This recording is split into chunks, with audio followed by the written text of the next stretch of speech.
di Cimahi teh ada tempat all you can eat yang bayarnya cuma 65.000 udah dapat sepuasnya kayak gini. Geus pokok bulan pas lagi mangas pasti eta jual gratis dari dia teh.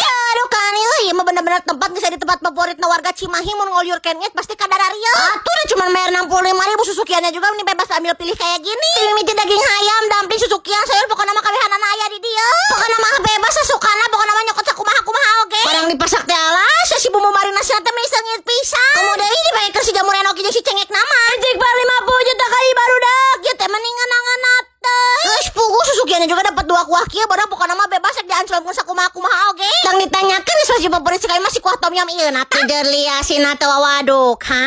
Teh mending pisan.